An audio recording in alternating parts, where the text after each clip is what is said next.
Hello there, and welcome to Made for More with Oheji podcast. It's so good to be back. I guess I really never knew how much I missed you, all my amazing listeners. Boy, it's been such a long time, and since the time we've been on break, there's been so much going on in the world, so much drama, so much, in some places, tension, sometimes sad news. Politics is not helping.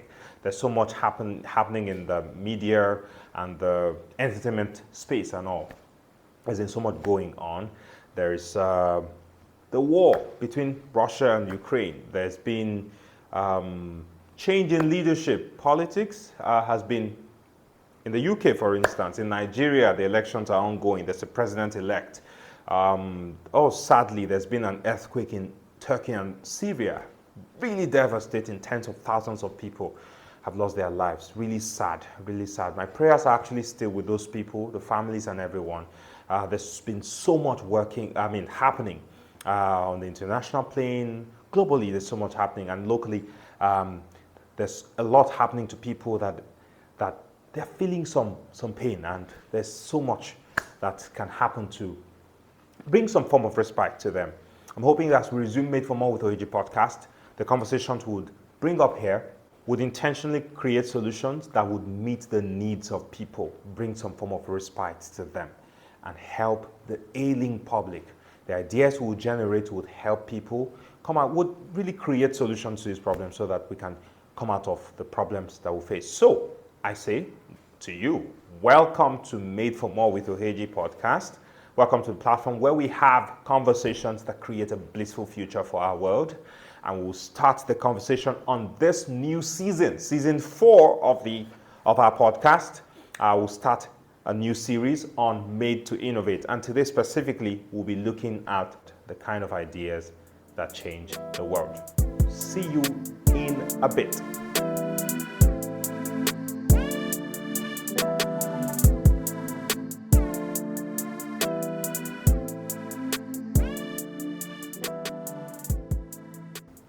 So we're beginning season 4 by looking at the topic Made to Innovate, right? Made to Innovate, Made to Innovate. And then the specific episode, like I mentioned just now, is going to focus on the kind of ideas that change the world, the kind of ideas that change the world. And we'll begin this segment by looking at how great ideas come. And it makes me remember one of my favorite authors, Dr. Sam Adeyemi, wrote about ideas. He says ideas rule the world. And I believe that ideas intelligently executed rule the world. So execution is a vital part of ideation. If you create ideas and you're not executing them, really nothing can come out of it, right? So we're looking more into how great ideas come. Probably in the next episode.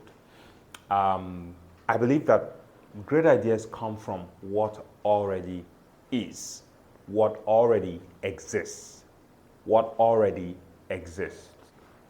That is, an idea somewhere is a seed for another idea somewhere else. When a great idea is executed, it sparks a bunch of other great ideas. So a good example of this is the creation of the GPS sensor. I saw that from Stephen Johnson's book, a book on ideas like this. And it said the US military created the GPS system initially, but it was for military use.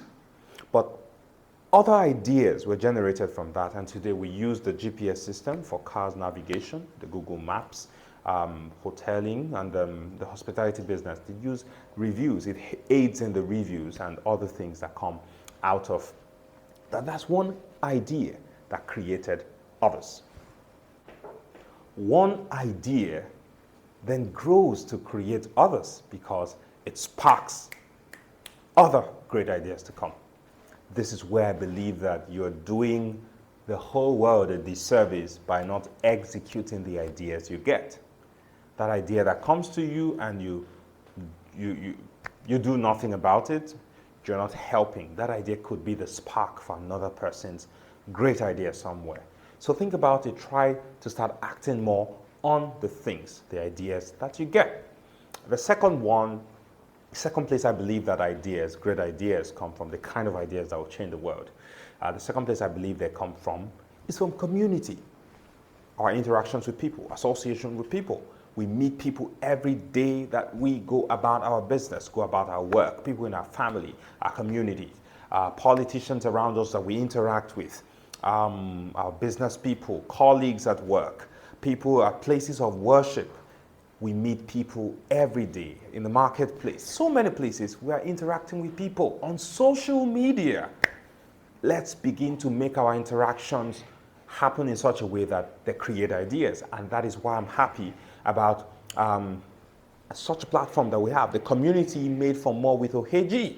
So join Made for More with OHG community so that we can work more to generate more ideas that can continue helping the world. That is why we're creating this conversation. It's a platform where we create ideas that help the ailing public or that help the world generally to attain bliss.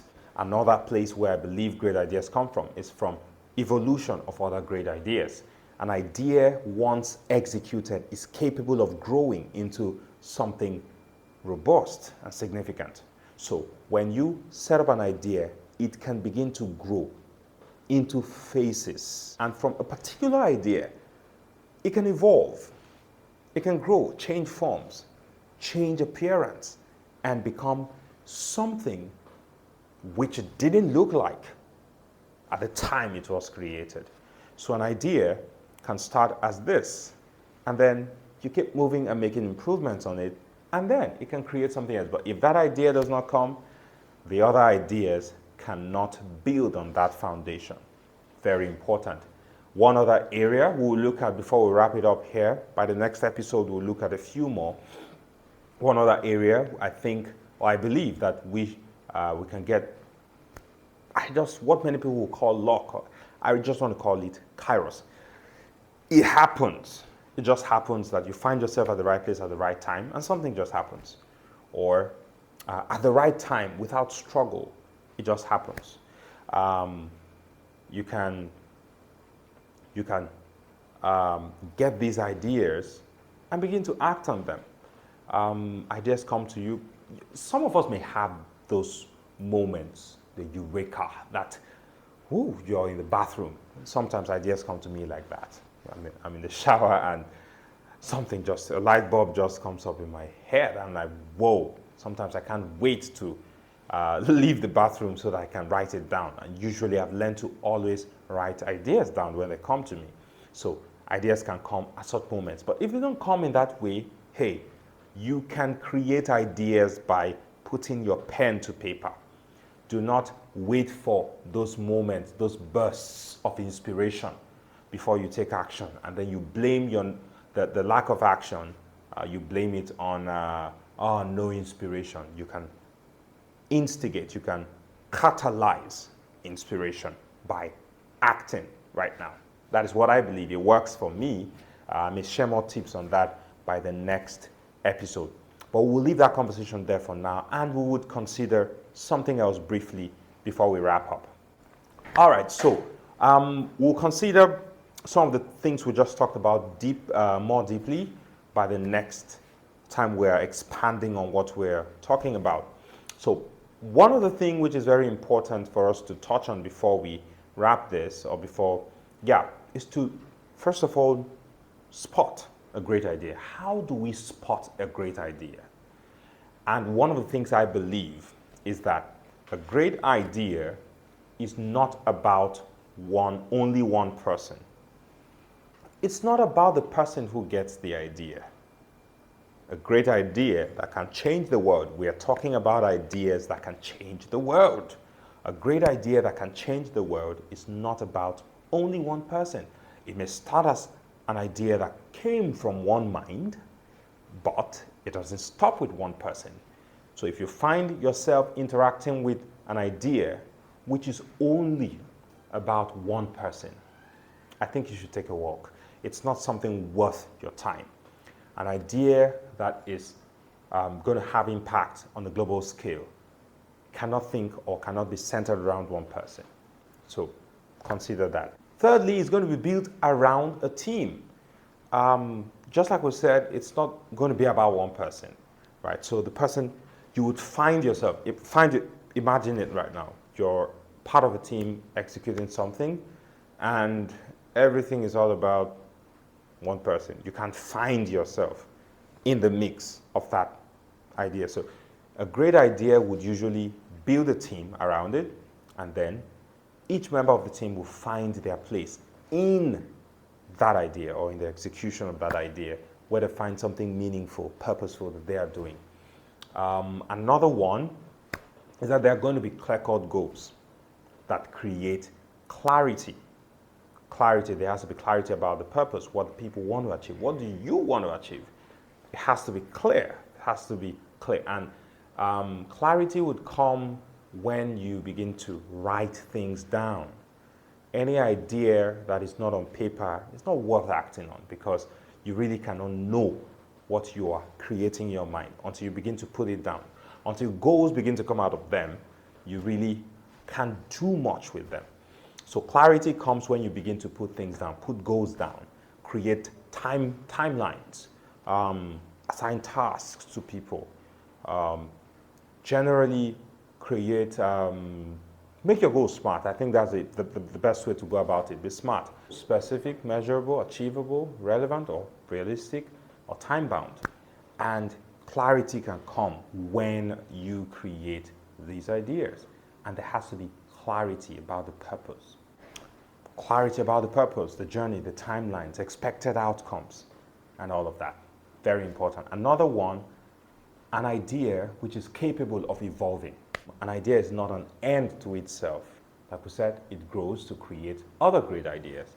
So an idea that looks like an end to itself really may not do much. So you may think about that to work on it a bit more. So how can you work on your ideas? How can you work on ideas to make them better? That's the next part we'll be delving into in a moment. So looking at improving the quality of ideas you generate. One basic way you can improve the ideas, the quality of the ideas you generate, is by learning and development. You have to develop yourself. When you know better, you will do better. Think about it for myself. I've learned that the older I go, or the more experienced I get about the thing, the better ideas I generate about that thing. So, the passage of time, don't beat yourself up when you really don't know a thing very well, you're not getting the best ideas out of the thing. Just allow time pass and invest in yourself. So learning and self-development is very important. What should you do? You read. Reading is to the mind what the whetstone is to iron, to make iron sharpen, right? Reading makes your mind spark. It's massive. It's something you should try it. It's really, really helpful. So learning and self-development, very important. I read a book, The Art of Learning by Jim Stovall and Ray Hall. They talked about the fact that we actually live to learn. The human mind lives to learn. The reason why you're alive, really, to know more. So you do more. You can do better than you know. So you need to learn more. And one of the ways you can learn is by reading. Reading is to your mind what a whetstone is to blade, right? You sharpen iron when you put it on the whetstone. But reading is what sharpens your mind.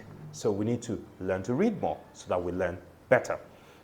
Something else we could do, travel. Travel also, general exposure rather to your mind. Travel is one of the things that will expose you. You go to places, things you've not seen before, you experience other cultures, your mind can open. Ideas come from that a lot. Travel. A lot of times when I travel, my mind gets to open up. Sometimes when I'm on the trip, sometimes when I'm coming back from the trip, sometimes when I'm just relaxing, having some rest, something, my mind opens up and ideas get generated at that time. Very, very key. So generally, travel, expose your mind to great content that form a solution-oriented mindset. You need to be open to solutions. You need to be flexible to things. You need to be open-minded and rather be fluid. in your response to things rather than rigid. Very, very important. Another way you can improve the quality of your ideas is by the people you associate with. Associate with the right people, and you would make great ideas come, because as you interact with these people, great ideas come out of your interactions. All right, that's where we draw the curtain on this conversation for now. We'll expand this a bit more on the very next episode. We'll bring in more practical scenarios that we can work around so that we create more ideas before we go on the cruise mode into the deeper stuff that we have to share. And some of my guests will start coming on really, really soon. So watch out for that.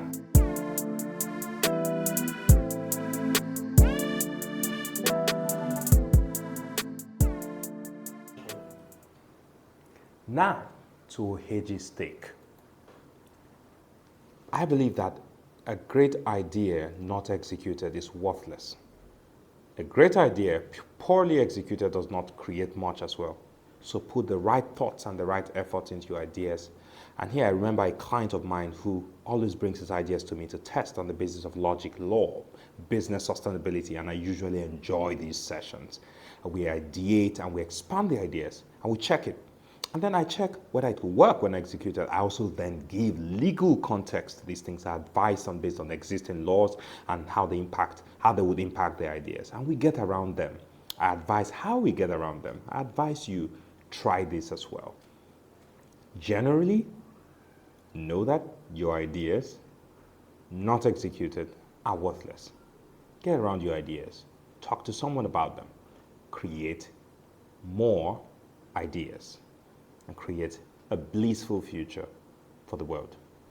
Thank you very much. This is Made for More with Oheji. Thank you for joining us on the very first episode on Season 4, Made to Innovate. We'll go deeper into some of the things we talked about, the kind of ideas that change the world, and we'll talk about how these ideas come more. We'll bring more practical solutions and more practical aspects of the conversations. And then I'll let you know when we start having some guests to make our conversations more robust. Thank you very much for joining. I'm always glad to be your captain on this journey to the world of more. And then see you next time. My name remains Oheji.